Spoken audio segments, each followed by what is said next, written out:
pessoal, estamos aqui para falar agora sobre gestão educacional. Meu RU é 2735213 e o meu curso é licenciatura em História. E esse é o meu quarto estágio e eu vou falar hoje sobre gestão educacional, certo? O que é a gestão educacional? A gestão educacional é tudo o que acontece, o funcionamento da escola e como se administra tudo isso, certo?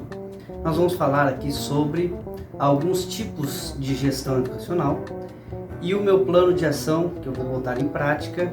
Eu vou falar para vocês que a gente desenvolveu uma ideia de o que fazer para aprimorar ou melhorar a educação. O meu plano de ação vai abordar sobre como a gente desenvolver a leitura nas crianças e na fase final do ensino fundamental, certo? Vamos lá então. Então, como a gente falou, a gente vai abordar algumas partes, algumas concepções sobre gestão escolar. A primeira que a gente vai falar é sobre a concepção de técnico científico. Esta gestão ela foi bem abordada nas décadas de 60, 70 e 80, principalmente ali na era militar, né, no governo militar no Brasil. Desta concepção técnico-científica, ela é bem tecnicista. Nós podemos compreender uma imagem de exército, tá? Porque ela é hierárquica. No caso, teria o gerente, chefe, auxiliar. Uma fábrica de calçado funciona assim, né? Para nós entender aqui no nosso contexto. Então, tem a sua hierarquia, ela é correta e a ordem ela vem de cima para baixo. Então, uma pessoa manda e as outras obedecem. Como funciona esse tipo de gestão? Por exemplo, o diretor delega as funções para o funcionário da escola, para alguns colegas trabalhadores, e os colegas pegam aquela informação e vão executar exatamente aquilo ali. Qual é a consequência disso? É que a pessoa vai pegar aquilo que foi delegado a ela, vai colocar em prática e ponto final. Sem discussão nenhuma, ela simplesmente vai praticar aquilo que foi lhe pedido, certo? Esta gestão, esse tipo de gestão, ela é fundamentado em regras, em normas. Seguiu a regra, seguiu o que está ali no estatuto, ok, beleza. E as decisões são tomadas apenas pelas autoridades, certo? Existe um mandatário, o diretor é quem manda na escola e os outros obedecem, ponto final. Semelhante ao exército, não se questiona, ok? Vamos para a próxima. A próxima abordagem que a gente vai fazer é um olhar sobre a gestão autogestionária. Essa gestão autogestionária ela é semelhante ao anarquismo. Por exemplo, eles não suportam de maneira nenhuma um líder central governando tudo.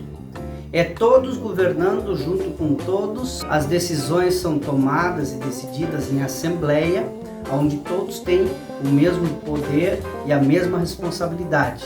Essas ideias que a gente está lançando, elas têm como teoria o Libânio, que é um dos grandes estudiosos sobre gestão na nossa nação, e ele cita sobre esses 4 pilares que existem, esses 4 tipos de gestão. Estas que a gente está falando agora, ela se assemelharia ao comunismo, né? Como a gente pôde ver em vários lugares, e esse é o segundo tipo de gestão que a gente está abordando. O terceiro tipo de gestão seria a gestão interpretativa. Ela se opõe totalmente à gestão técnico-científica.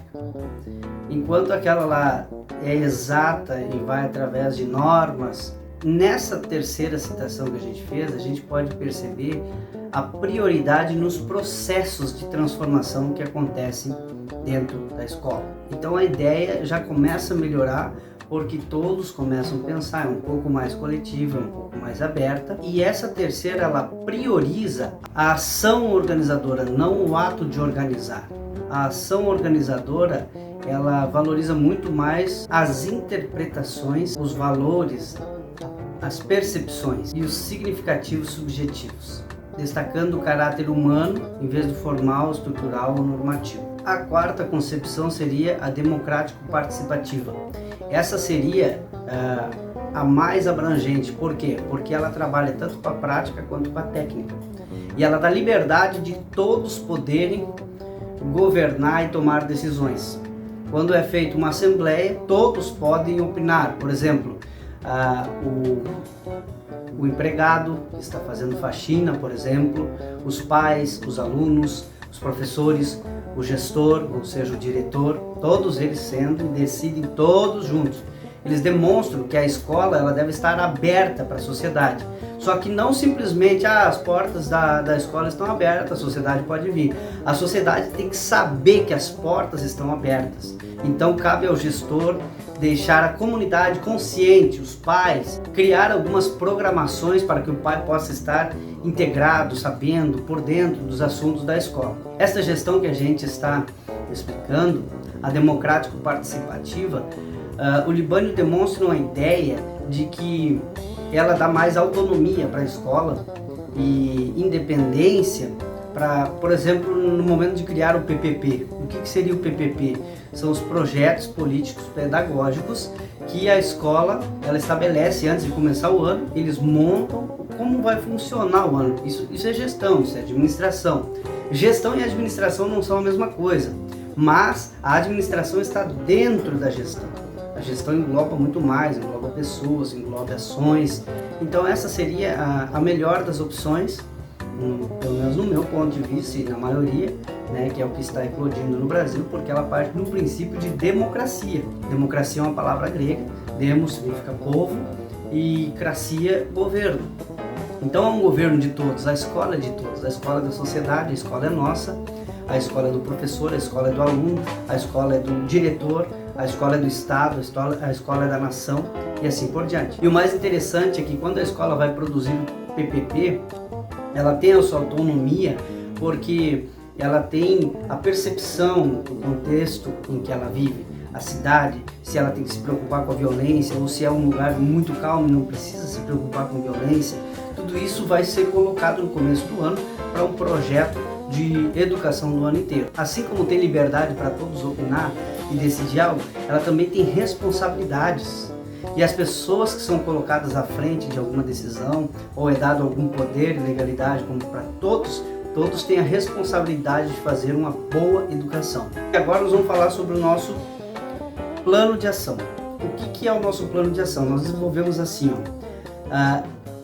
é muito notório, já conversei com vários professores, na época que eu estudava num colégio também pensava a mesma coisa, que os alunos, principalmente, alguns terminam o ensino médio sem gostar de ler, sem ter nenhum interesse pela leitura, muitos terminam o ensino médio sem ler um livro. Pasme, isso é uma realidade. Então a gente pensou em algo que pudesse promover o desejo da leitura, pudesse cativar os alunos. Esse plano de ação já conversei até com alguns amigos, partiu essa ideia de um outro colega meu, né? E nós gostaríamos de colocar para vocês aqui qual seria esse plano de ação que incentivasse a leitura. A ideia é a seguinte, do primeiro ao nono ano do ensino fundamental, a gente dividiria as turmas de primeiro ano ao quinto ano e do quinto até o nono, certo? O que a gente faria? Todo colégio tem a hora do conto, ou a hora da leitura, a hora de ir na biblioteca, retirar um livro, e se não tem, a gente colocaria isso como plano de ação também na escola. Qual seria o plano de ação? O plano de ação seria os alunos do quinto ano até o nono retiram um livro na hora do conto e leem esse livro em equipe, estudem esse livro durante uma semana. Na próxima semana, vamos dar um exemplo aqui que seria na quarta-feira, o dia de retirar o livro, do quinto ano até o nono. Cada turma retiraria um livro, no caso do quinto ano, retiraria o sexto, o sétimo e estudaria aquele livro em conjunto, tá? Em todos os momentos da hora do conto, todos os dias estudando sobre aquele livro, né? Um livro da nossa literatura portuguesa, de algum conto, algo que possa enriquecer a cultura daqueles que vão escutar. Então eles estudariam esse livro. Na outra semana, digamos na quarta-feira, naquele momento de retirar o livro, um outro livro, eles iriam contar a história para os alunos do primeiro ao quinto ano, certo? Esses alunos que escutariam a história, os mais experientes, eles escutariam a história e iriam debater e entender melhor, ou desenhar, ou fazer um teatro dessa história para apresentar na outra semana. Enquanto isso, a turma que contou a história já retira outro livro e estuda esse livro durante uma semana. Quando eles forem novamente na terceira semana para a hora do conto, as turmas que estão iniciando apresentariam o que entenderam daquela história que foi contada pelos alunos do 5º ao 9º ano.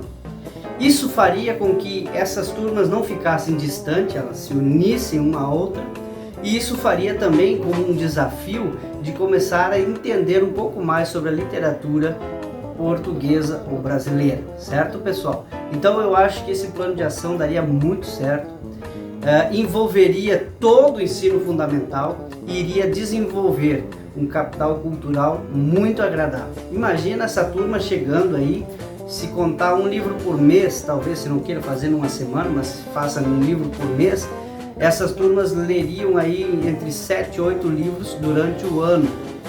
Imagina aqueles que estão escutando desde o 1º ano até o 9º ano.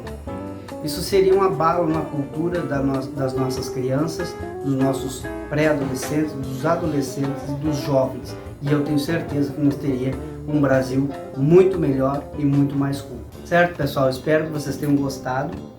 Não esqueça de curtir, vocês vão estar ajudando bastante a gente. E se puder, faça um comentário ali, porque eu preciso tirar esses prints depois para colocar na minha página da universidade, certo? Um grande abraço, Deus abençoe.